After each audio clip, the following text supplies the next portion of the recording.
जैसे कि आप यहाँ पर देख सकते हैं, स्टेशन का नजारा बहुत ही ज्यादा भयानक, और यहाँ पर अभी कुछ समय पहले एक बहुत ही भयानक हादसा हुआ है कि अरे ये जैक है भाई, ये टॉयलेट कितना गंदा है। हाँ बिल्कुल ठीक कह रही हो। भीड़ भाड़ वाली जगहों पर लोग ऐसे ही बस के ऊपर चढ़ते हुए जाते हैं। आम जनता का दर्द, पब्लिक ट्रांसपोर्ट, बस और ट्रेन की हालत खराब। हमें अस्पताल जाने के लिए बस या ट्रेन के लिए घंटों इंतजार करना पड़ता है। कभी कभी तो बस आती ही नहीं। आज हम आपको उन छात्रों की कहानी दिखाएंगे जिन्होंने बस और ट्रेन की अनिश्चित समय सारिणी के कारण अपनी परीक्षा छोड़ दी। भारतीय रेलवे स्टेशन पर यात्रियों की भीड़ ने टिकट काउंटरों पर लंबी कतारें लगा दी हैं। नमस्कार, आज हम सार्वजनिक परिवहन सुविधाओं में भ्रष्टाचार पर बहस कर रहे हैं। ये एक गंभीर समस्या है, हमें इस पर ध्यान देना चाहिए। भारत की जनता जाने कब तक यहाँ पर खड़ी रहेगी। बसों और ट्रेनों की कमी से जनता परेशान।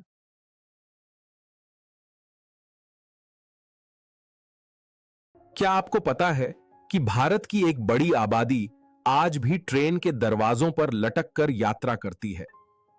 नमस्कार मित्रों, दूरदर्शन रेडियो पर आपका स्वागत है। आज हम बात करेंगे उन आवाजों की जो दबी रह जाती हैं। आज भारत के हर कोने से लोग सड़कों पर उतर आए हैं, अपने अधिकारों के लिए लड़ रहे हैं। आज की तेज रफ्तार दुनिया में बदलाव सिर्फ डिजिटल नहीं होता है। माननीय सर्वोच्च न्यायालय के समक्ष दायर याचिकाओं में बस और रेल सेवाओं की खराब स्थिति को उजागर किया गया है। यह याचिका भारतीय जनता की आशा की नई किरण बनकर उभरी है, जिसका अब हर कोई समर्थन कर रहा है। जनता के लिए उपलब्ध रेल और बस सुविधाओं की खराब स्थिति के बारे में सुनवाई जारी है। भारत में हर साल लाखों लोग सार्वजनिक परिवहन का उपयोग करते हैं, लेकिन उनकी दुर्दशा पर शायद ही कोई ध्यान देता है। ये हमारे भारतीय रेलवे की सच्चाई है। एक गरीब इंसान क्या करेगा जब बसें भी उसका साथ छोड़ देंगी। सरकार को तुरंत कदम उठाना होगा। हम न्याय के साथ खड़े हैं। ये एक नए युग की शुरुआत है। देश की सर्वोच्च न्यायालय ने सरकार को परिवहन सुविधाओं पर निर्देश दिया है। यह स्थिति बहुत चिंताजनक है। हमें तुरंत कार्यवाही करनी होगी।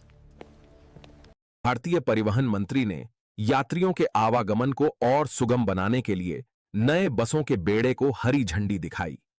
मेरे प्यारे देशवासियों, आज हम एक नए भारत की नींव रख रहे हैं। भविष्य की परिवहन व्यवस्था में इंजीनियरिंग का कमाल। हम इन नीले प्रिंट के माध्यम से भविष्य के लिए एक नई राह बना रहे हैं। भारत में हर दिन नई प्रगति होती है। ये एक ऐसी कहानी है जो हमारे सपनों को साकार करती है। ये है डबल डेकर बस बनाने की एक फैक्ट्री, जहां कुशल हाथों से तैयार होती हैं मुंबई की शान। भारतीय रेल का ये नया अध्याय देश को उन्नति के मार्ग पर अग्रसर करेगा। सुबह सुबह की पहली किरणें और हमारी बसें हमेशा की तरह अपने सफर पर निकल पड़ती हैं। आज से हर गांव, हर शहर में होगी बेहतर बस सुविधा। दिल्ली बस टर्मिनल पर, जहां हर यात्रा एक नई कहानी कहती है। छात्र अपनी जगह पाकर खुश हैं। यात्रा की शुरुआत शांतिपूर्ण है। बस की निश्चित समय पर आगमन ने उन्हें ठीक समय पर अस्पताल पहुंचने में मदद की। आज उसकी जिंदगी का एक अहम दिन था और वो जानता था कि समय पर पहुंचना कितना जरूरी है। ड्राइवर साहब, कंडक्टर साहब, आपके विनम्र व्यवहार के लिए धन्यवाद। आपका स्वागत है। आपका दिन शुभ हो। यहां समय का महत्व हर पल में गूंजता है, जहां यात्रा का हर क्षण एक कहानी। हिंदी, ये सिर्फ एक यात्रा नहीं, ये एक ऐसी याद है जिसे हम हमेशा संजो कर रखेंगे। समय के साथ ट्रेन आगे बढ़ रही थी और बच्चे बाहर की दुनिया देखकर खुश थे।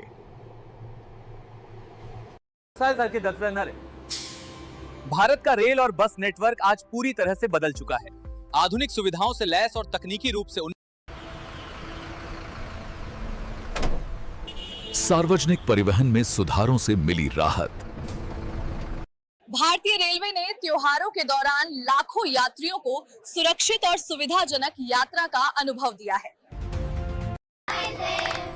बच्चों को स्कूल पहुंचाते हुए वे अपने दिन के बारे में उत्साहित हैं और कक्षा में जाने का इंतजार नहीं कर सकते। हमारे देश की प्रगति अब किसानों के हाथों में है।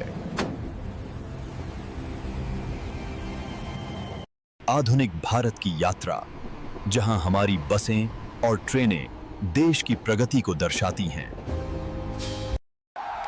ये लाखों लोगों की खुशी और आशा का पल है, जहां हर चेहरा एक कहानी कहता है। भारतीय संस्कृति में ईश्वर के प्रति कृतज्ञता की भावना एक गहरा संबंध दर्शाती है। धन्यवाद प्रभु। दिव्य प्रकाश धीरे धीरे हर एक व्यक्ति के हृदय में समा रहा है, शांति और आनंद भर रहा है। अंधकार से प्रकाश तक बांध, जनता की जीत, विश्वास की जीत।